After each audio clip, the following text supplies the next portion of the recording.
नमस्कार, स्वागत है आपका। आप देख रहे हैं द न्यूज और मैं रानी गुप्ता आपके साथ। लगातार भारत के दुश्मनों को भारत के बाहर अज्ञात लोगों के द्वारा ठिकाने लगाए जा रहे हैं। इनमें से कई सारे खालिस्तानी आतंकी शामिल हैं, तो कई सारे ऐसे आतंकी भी शामिल हैं जो कि भारत में कई सारे आतंकी गतिविधियों को अंजाम दे चुके हैं, फिर चाहे वो मुंबई अटैक से संबंधित हो या फिर कश्मीर में हुए अटैक से संबंधित हो। इन तमाम लोगों को एक एक करके अज्ञात लोगों के द्वारा ठिकाने लगाया जा रहा है।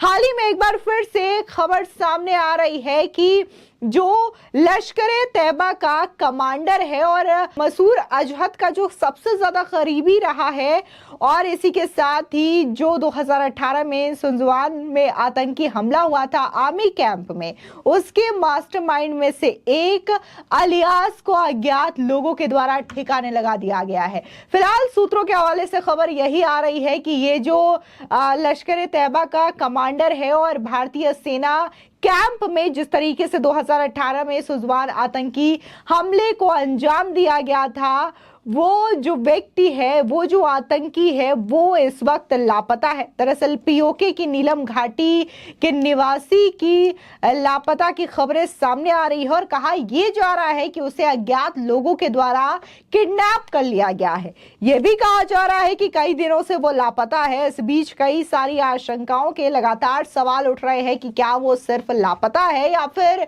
वाकई में उसका खात्मा कर दिया गया है। क्योंकि अगर हम पाकिस्तान की बात करें तो पाकिस्तान में इन दिनों कई सारे ऐसे आतंकियों को ठिकाने लगाया गया है, ऐसे आतंकियों का खात्मा किया गया है, और बकायदा जिन आतंकियों के होने से पाकिस्तान इनकार करते आया है और ये कहता रहा है कि हमारे यहाँ ऐसा कोई भी आतंकी नहीं छुपा है, वही आतंकी जो है वो पाकिस्तान में ढेर किए जाते हैं। ये अज्ञात लोग जो है न सिर्फ पाकिस्तान में इन आतंकियों को ढेर कर रहे हैं, बल्कि दुनिया भर में छुपे देशों के कोने में जो आतंकी हैं उनको ढेर करने की खबरें सामने आई है, फिर चाहे वो खालिस्तानी आतंकी हो या फिर पाकिस्तान में छिपे आतंकी हो।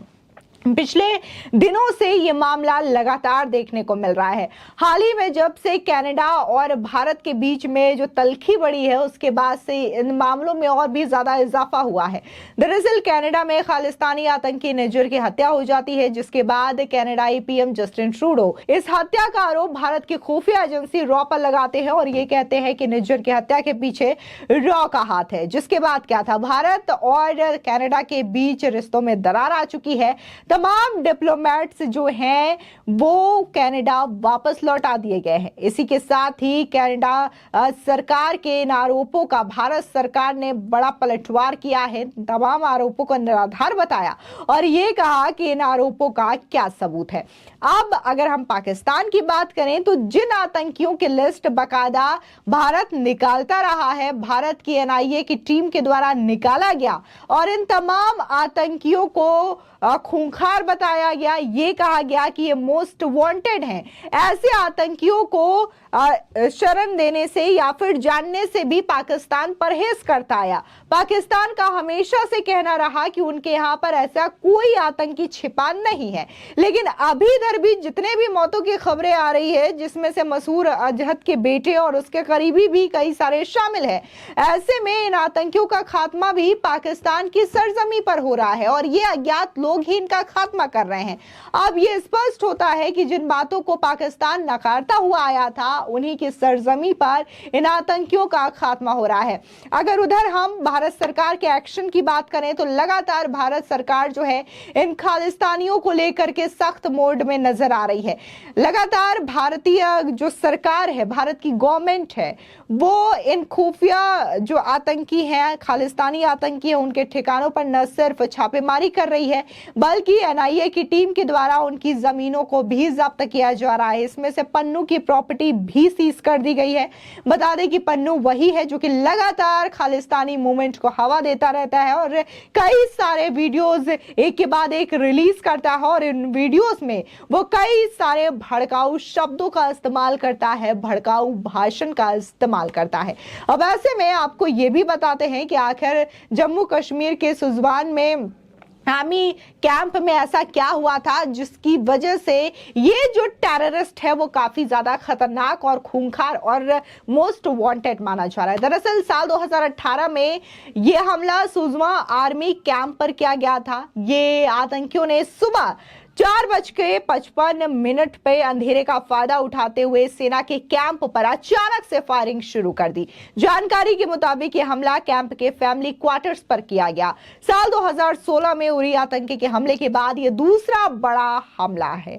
अब तक जैश के 4 आतंकियों को इन हमलों में मार गिराया गया था और सुजवा आतंकी हमले का मास्टरमाइंड रऊफ अजहर बताया जा रहा था। बता दें कि रऊफ मौलाना जैश ए मोहम्मद का चीफ आतंकी मसूद अजहर का भाई है।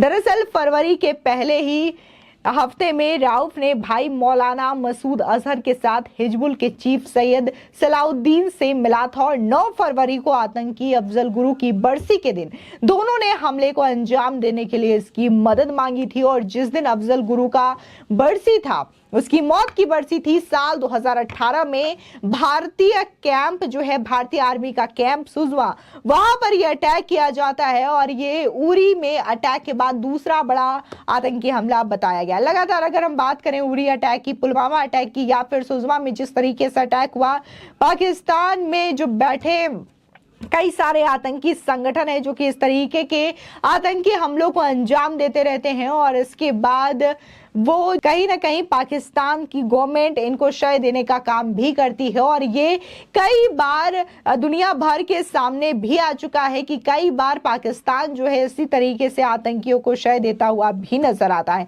फिलहाल अगर बात हम भारत सरकार की करें तो भारत सरकार पहले से ही आतंकवादी मामलों को लेकर के सख्त मोड में नजर आ रही है। यूएन में भी कई बार यह मामला उठा है कि जिन जिन आतंकियों के हिट लिस्ट जारी किए गए हैं या फिर उन्हें मोस्ट वांटेड बताए गए हैं, उन्हें न सिर्फ भारत सरकार की ओर से हिट लिस्ट किया जाए, उन्हें मोस्ट वांटेड डिक्लेयर किया जाए, बल्कि यूएन में भी इस तरीके से इन तमाम आतंकियों को डिक्लेयर किया जाए कि ये मोस्ट वांटेड टेररिस्ट है, यानी कि ग्लोबल टेररिस्ट डिक्लेयर किया जाए। और इन चीजों को लेकर के बकायदा यूएन भी सख्त नजर आ रहा है। जिस तरीके से अभी इजराइल और हमास के बीच में जो हमले हुए हैं, हमास ने जो हमला किया है उसको भी आतंकी हमला करार दिया गया है और कहीं ना कहीं दुनिया भर के जो तमाम देश है, फिर चाहे वो अमेरिका हो, ब्रिटेन हो या फिर भारत ही क्यों ना हो, ऐसे हमलों की निंदा कर रहा है और हमास के द्वारा जो हमला किया गया है उसे आतंकवादी करार दिया गया है।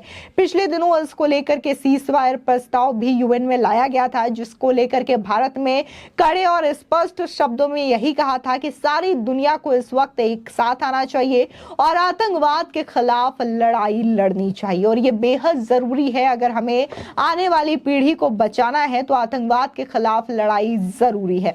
तो लगातार आतंकवाद के विरोध में यह कार्रवाई देखने को मिल रही है, लेकिन जिस तरीके से सूत्रों के हवाले से यह खबर सामने आ रही है, तमाम सोशल मीडिया पर आप ये अपडेट्स देख सकते हैं कि कैसे अलियास के लापता होने की खबर सामने आ रही है और लोग इन अज्ञात लोगों को लेकर के तरह तरह की राय रख रहे हैं कि आखिर ये अज्ञात लोग है कौन जो कि लगातार भारत के दुश्मन जो कि विदेशों में छुपे हुए हैं उनका खात्मा कर रहे हैं, उनको इस तरीके से ठिकाना लगा रहे हैं।